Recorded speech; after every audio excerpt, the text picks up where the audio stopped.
The sky above the alien planet was dark purple, with clouds that moved like slow waves. Alara and Darren stepped carefully through the thick red grass, their boots making soft crunching sounds. They had been exploring this new world for 2 weeks. Sent by Earth's Exploration Council to study its strange life and energy. So far, it had been calm, quiet, and safe. Alara walked a few steps ahead, scanning the plants with her small handheld device. Darren followed close, keeping an eye on their surroundings. He didn't trust this place, not fully.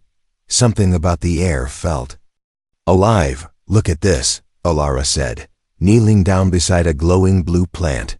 "It's pulsing," she added, her voice filled with curiosity. Darren leaned closer, watching the petals move gently like breathing. "I don't like it," he said.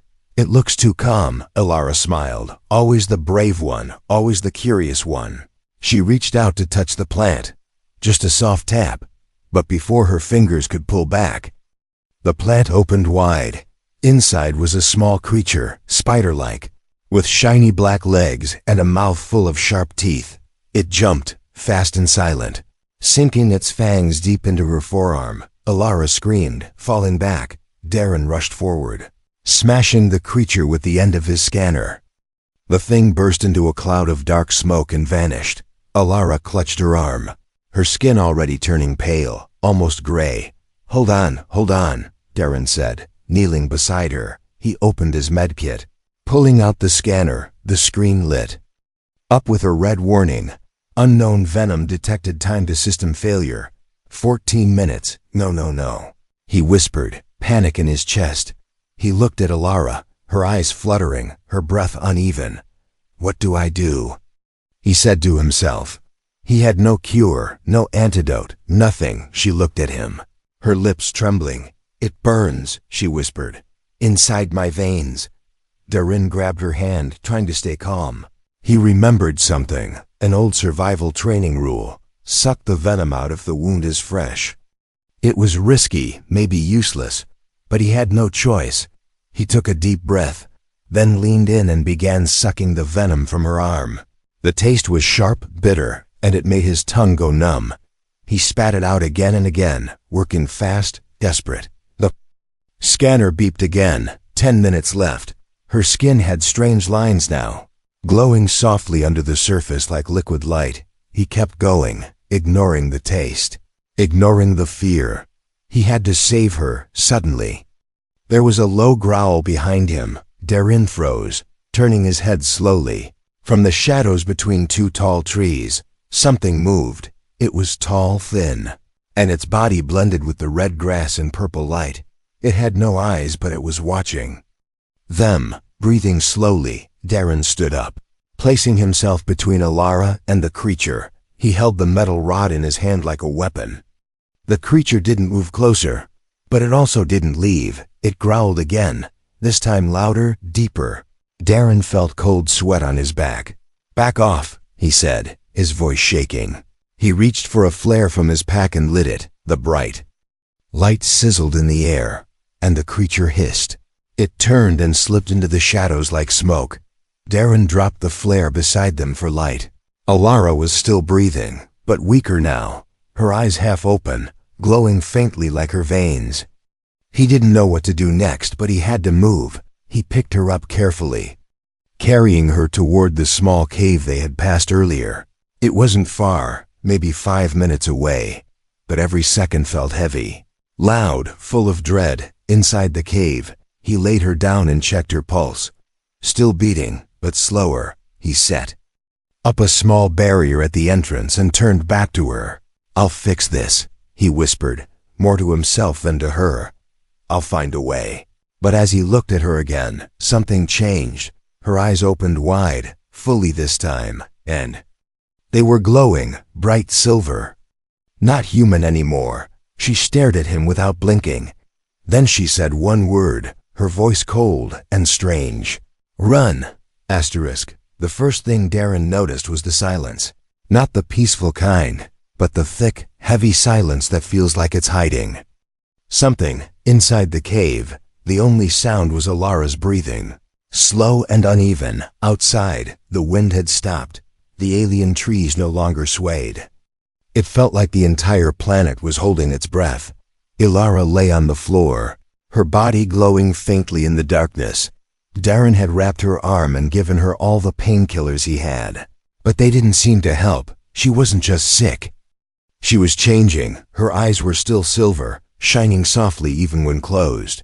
Her skin had small cracks now, like lightning trapped beneath the surface. Every few minutes her body jerked, like it was fighting something inside. Darren didn't. Sit still, he moved around the cave. Checking the entrance again and again, he placed small sensors near the rocks, hoping to detect movement. But deep inside, he knew that if the creature returned, sensors wouldn't save them. He sat beside Ilara and looked at her face. "Come. Back to me," he whispered. "You're stronger than this." Suddenly, her eyes opened, fast, like she had heard him. But this time, she wasn't looking at him. She was looking through him, past him, like she saw something that wasn't. There, her lips moved, slow and quiet. "They're watching," she said. "They're not far." Darren froze. "Who?" he asked, but she had already closed her eyes again. He stood up, grabbed his scanner, and pointed it at the entrance. No movement, no heat signatures. Nothing, but still. The feeling didn't go away. He was being watched. He could feel it, crawling over his skin. Then a low hum began to rise from the cave walls. It was soft at first, like distant thunder, but it grew louder with each passing second. Darren stepped outside the cave, scanning the forest. The grass glowed a deep red now, pulsing like a heartbeat. The trees made no sound, but shadows moved between them, fast and silent, and then he saw it. A tall figure, the same kind that had growled at him earlier, only now it wasn't alone. 4 more emerged from the trees, each moving like liquid shadow. They surrounded the cave from a distance, not attacking, just watching. Darren raised his scanner, but it buzzed with static. The screen glitched, showing nonsense symbols. "They're jamming the tech," he whispered to himself. He stepped back into the cave and checked on Ilara. Her body was glowing brighter now, her chest rising and falling like waves in a storm. And then, her voice came again, but this time it was not her voice at all. It was deep, layered, like many voices speaking. "As one, we see you," it said. "You should not be here." Darren stumbled back, his heart racing. "Ilara?" he asked, her eyes opened, fully silver. "You woke them," she said in that same voice. "Now they come." He grabbed a flare and lit it again, throwing the light toward the cave entrance. The shadows moved away from the light, but didn't retreat. They were waiting, watching, patient like hunters. Ilara began to float slightly above the ground, her body stiff and glowing. Darren watched, helpless, as small lines of light crawled across her skin like circuits. Her mouth opened again, and she whispered, "Don't run." Then her voice changed back to her own. "Just for a moment, Darren," she said, weak and scared. "I'm still here." He rushed to her side, grabbing her hand. "I've got you," he said.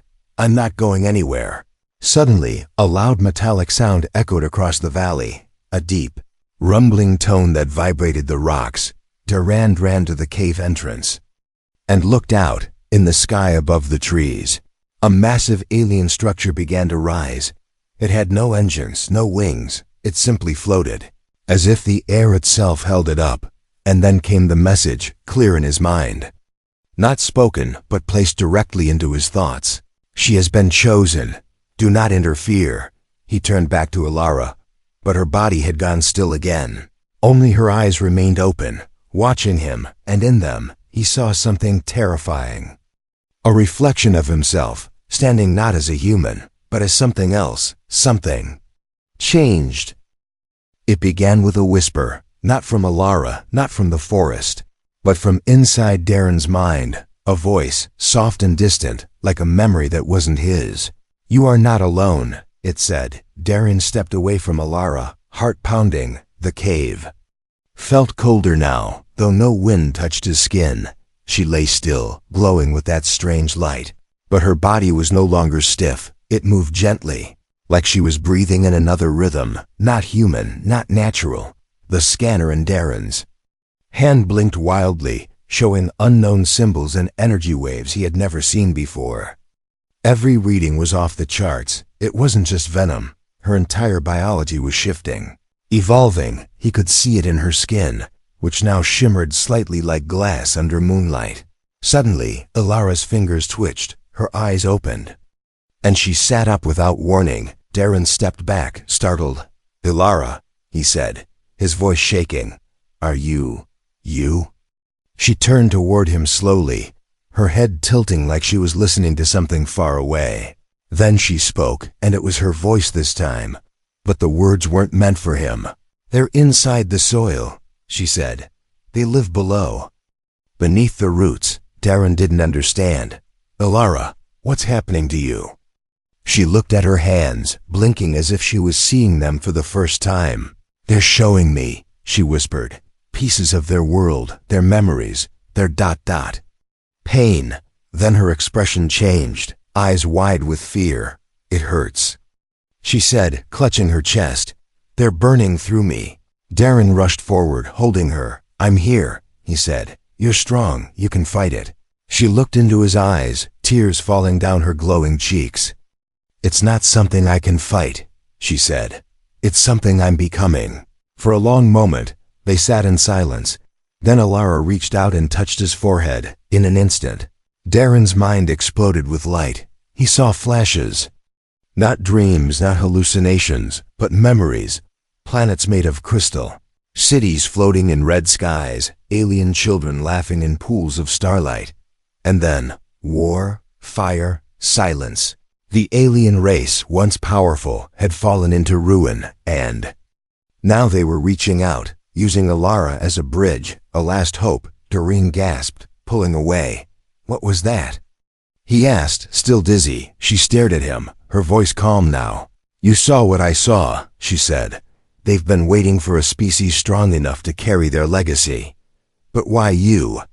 he asked. "I didn't choose this," she said. "They did." Outside, the glowing grass began to flicker like dying stars. The alien structure in the sky rotated slowly, casting a strange shadow over the forest. Then a new shape emerged, small, round, metallic, flying directly toward the cave. Darren aimed his scanner at it, but it exploded in a flash of light just before reaching them. A voice rang out from the cave walls, cold and robotic. "Ilara 7. Biological process at 65%. Observation to continue. Do not interrupt." "What is that?" Darren shouted. She looked at him calmly now. "It's the ship," she said. "It's been monitoring everything." "The ship knew?" he asked. Ilara nodded slowly. "It wasn't just a research trip," she said. "They sent us here on purpose." Darren's mind raced. They were never explorers. They were test subjects. And Ilara had passed the test. Suddenly, her body arched backward, glowing veins shining like lightning across her skin. Her voice returned, layered again, alien and human mixed. "You must leave this place," it said. "Your kind is not ready." Darren stood frozen, fists clenched. "No," he said. "I'm not leaving her." The cave began to shake, small rocks falling from the ceiling. The symbols on his scanner turned red. Warning. Energy surge detected. Ilara's body floated a few inches above the ground, light streaming from her eyes and mouth, and then, just as quickly, it stopped. She fell gently back down. Breathing slowly, her voice, weak but human, came again. "I'm still here," she whispered. "But I don't know for how long." Darren sat beside her, placing her head gently on his lap. "I'll find a way," he said. "I'll fix this." Ilara looked at him, a small smile on her lips. "You may not be able to," she said, "but maybe that's not the point anymore." It started with the ground, not shaking, not cracking, but breathing. The soil outside the cave rose and fell, slow and steady, as if the planet itself had a pulse. Darren stood at the entrance, eyes wide, watching the red grass bend in perfect waves. The scanner he held began to blink again, faster this time. No errors, No glitches, just one repeated word across the screen. Awakening. Behind him, Alara lay still, her body surrounded by a soft silver glow. She hadn't spoken in hours, only whispered names Darren didn't know. Places, sounds, fragments of another language. She was changing, but the planet was changing too. Darren stepped outside, the air thicker now, humming with static energy. The trees no longer stood tall, they leaned, slightly tilted toward the cave, like they were listening. Then the sound came, a distant echo, like footsteps, but heavier, deeper. Boom, boom, not from one creature, but many, moving together, in rhythm, in purpose. He looked to the sky, and for the first time since they landed, the clouds began to part. From the center of the open sky, a beam of blue light shot down and struck the forest floor. The light didn't burn, it summoned. From beneath the earth, things began to rise first.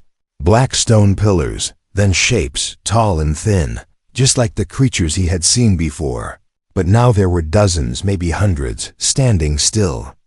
In the light, Darren stepped back into the cave, breathing hard. "Ilara," he said, shaking her gently. "They're here." Her eyes opened slowly, silver and calm. "I know," she whispered. "I called them." "You what?" Darren asked. Shocked. "I didn't mean to," she said. "But the signal, it went through me." She sat up, weaker than before, her voice softer, but her body still glowing from within. "They're not just coming," she said.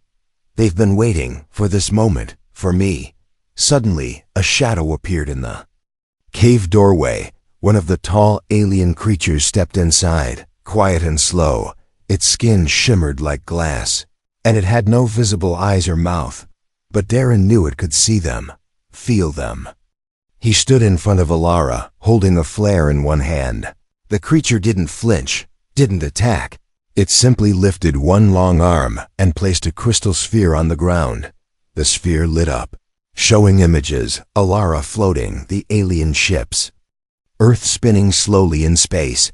Then words formed in the air above it, glowing symbols that shifted into English. "The merge has begun." Alara's body pulsed with light, and she gasped. "They're linking with me," she said, holding her chest. "Memories, knowledge, all of it." Her voice trembled. "Darren, it's too much. I can't hold all of it." The alien turned to leave, but before it did, it raised a hand again. A message echoed through the cave, not spoken, but heard directly in their minds. "You have 7 days to decide. Join us or leave this world." Darren stared in silence. "Leave?" he asked. "What happens if we don't?" But the creature was already gone, vanished into the light outside. He turned to Alara, now shaking, her skin flickering like a broken star. "What do we do?" he asked. She looked at him, eyes tired but clear. "I saw their past," she said. "I saw why they want us. They're dying," she continued. "Their bodies, their history, it's fading. They need us to survive, not just physically, but through memory, through mind." Darren sat down beside her, heart heavy. "So they want to become us," he said. "No," she replied. "They want us to become them." The wind outside howled, and a distant roar echoed across the horizon. More ships began to descend, glowing silver and blue, landing gently like snowflakes. They weren't attacking, they were arriving. Alara stood up slowly, unsteady. She looked out of the cave and whispered. "This isn't just first contact," she said. "It's a test." Darren stepped beside her, watching the aliens move like a silent army. "Then we'd better pass it," he said. Gripping her hand tightly, together, they stepped out of the cave and into the unknown light. Behind them, the cave walls slowly began to close, sealing the place where the change had started. Ahead of them, the future, unwritten, but waiting. She dreamed of stars, not the ones humans knew, cold, distant balls of fire, but stars that breathed, remembered, and wept. Ilara floated in darkness, surrounded by shimmering dust. Each particle whispered a name, a story, a death. She was not asleep, not awake. She was inside their memory, She saw a world made of light, cities made of sound, beings of thought, not flesh. A civilization that once painted galaxies like artists paint canvas. Then, silence, an infection of time. Entropy, decay. Their bodies failed, but their minds refused to die. So they encoded themselves into Venom, liquid memory, carried by living creatures across planets, searching for one species who could hold it without breaking. And now, they had found her. Alara gasped and sat up, pulling herself out of the vision. Sweat covered her body. Glowing softly in the dim forest light, Darren rushed to her side, wrapping a blanket around her. "You were gone," he said, voice shaking. "You weren't breathing." "I was somewhere else," she said, voice weak but certain. "I saw everything." Darren helped her sit against a rock. She looked at him with wide, shining eyes. "They lost everything," she said. "And now they want to be remembered." He nodded slowly. "You mean?" "They want to live again, through you. Not just me," she whispered. "Through us. Through anyone who accepts the merge." The forest around them had changed. Alien towers rose where trees once stood, pulsing with soft white energy. Other humans, members of their exploration crew, were being let out of sleep pods by alien beings. Unharmed, confused, the merge had begun, quietly like dawn. The air carried a hum now, not mechanical, but musical, as if the planet itself was singing to its guests. Darren looked at the others, then back at Alara. "You're the first," he said. "You've seen more than anyone. What do we do?" Alara closed her eyes, and in her mind, the voice returned. Not loud, not forceful, but gentle, like a child asking to be remembered. "Let them in," she whispered. "Let them show us who they were." Suddenly, her hand glowed brighter, and a stream of light extended from her fingers. It hovered in the air, forming a shape, a memory sphere. Inside it, Darren saw moving images, a mother holding her child under a sky of 5 suns, a city that floated above oceans of glass, a library the size of a moon where knowledge glowed instead of books, and then fire, a great silence that fell across all planets. Their bodies could not last, but their minds escaped, traveling in venom, in signals, in light, waiting, always waiting. Darren watched in awe. "These are memories," he said. "They are not here to rule us," Alara said softly. "They are here to be remembered, shared, lived again." Just then, a voice echoed from the ship above, the same AI that had guided their mission. "Merge protocol in progress. 42% integration complete." Panic began to grow among the other crew members. Some backed away from the alien towers. Others screamed. Darren stood and raised his voice. "Stop," he shouted. "They're not attacking us. They're offering us something." One of the aliens stepped forward, and a memory sphere floated from its chest. It showed Darren as a child, sitting in a field, looking at stars through a homemade telescope. He gasped. It was his memory, something he had forgotten. "They can see who we are," Alara said, "and they want us to see who they were." But not everyone was ready. One of the crew raised a weapon, shouting, "This is invasion, not peace," he fired. The alien didn't move. The bullet passed through it like smoke. And then, the shooter dropped to his knees, clutching his head. He was seeing everything. Alara rushed to him, placing a hand on his chest. His breathing slowed. His body calmed. When he opened his eyes, he whispered, "I saw her. I saw their daughter. I felt her die." And then, he cried. Darren looked at the sky. The ships were no longer watching. They were waiting, waiting for a choice, not one made out of fear, but understanding. Alara stood, her body no longer trembling. "I can carry their memory," she said, "but I don't want to be the only one." Darren nodded. "Then let's share it." They walked forward together, not into battle, but into legacy, and behind them, the memory of stars followed, gentle and endless. Some changes feel like fire. Others feel like silence. For Alara, evolution felt like both. Her body was calm, her voice steady, but inside, Something ancient was screaming. Darren stood near the ship's control tower, watching her from a distance. Ilara floated above the buff ground now, only a few inches, but it was enough to know she was no longer bound by Earth's laws. Her veins glowed like starlight. Her hair shimmered in soft waves, and her eyes no longer blinked. They glowed, always watching, but he could still see her in there. The woman who once laughed during storms, who took notes on alien plants like they were friends. She was still inside, but not alone. The I voice echoed again, sharp and cold. Merge completion at 87%. Irreversible stage approaching. Darren turned to the screen. What happens at 100%? He asked. The I paused. Biological host will no longer retain human priority. He stared at the message, feeling a storm build inside him. You mean? She won't be Ilara anymore. She will be something more, the AI replied, inside the observation chamber. Ilara slowly turned her head toward Darren. She couldn't hear the AI, but somehow, she knew.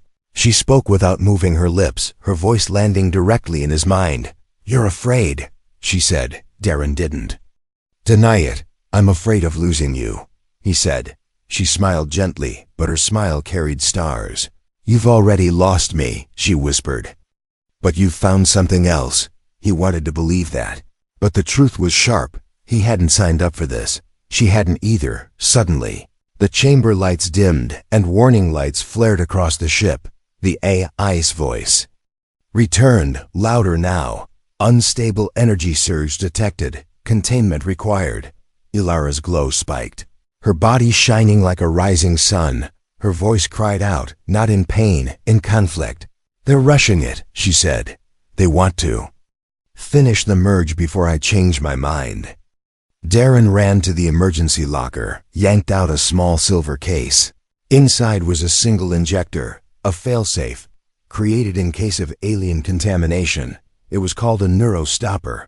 One dose could shut down brain signals for 20 seconds, maybe more, long enough to pause the merge or possibly kill her. He held it in his hand, his fingers shaking. The AI warned again. Administer failsafe within 90 seconds, or evolution becomes permanent. He looked through the chamber glass at her. Ilara, he called out. Tell me what you want. She looked at him, her silver eyes full of galaxies. I don't know, she whispered. I can feel them. All of them, their pain, their hope, their endless waiting. I feel their joy too, their stars, their songs, their stories. Tears welled in Darren's eyes. You feel too much. You weren't meant to carry all of this. But maybe I was, she said. Maybe that's why they picked me, why they sent us here. He stepped closer to the glass, the injector in his hand. I need to know, he said. If I stop this, will you come back? She hesitated, and that silence, that hesitation, broke his heart more than any word could. I don't think I can come back, she said. Not fully. He looked down at the injector, then back at her. If I use this, you might die. He said, if you don't, she replied, I'll become something else. The clock ticked down to 30 seconds. Darren raised the injector, his hand trembling. The choice was impossible. Lose her, or let her become something beyond him. He stepped into the chamber, the walls closing behind him. She didn't stop him. She simply stood there, glowing, waiting, trusting. He walked to her slowly. I don't want to make this decision for you, he said, but I also can't let you go without trying.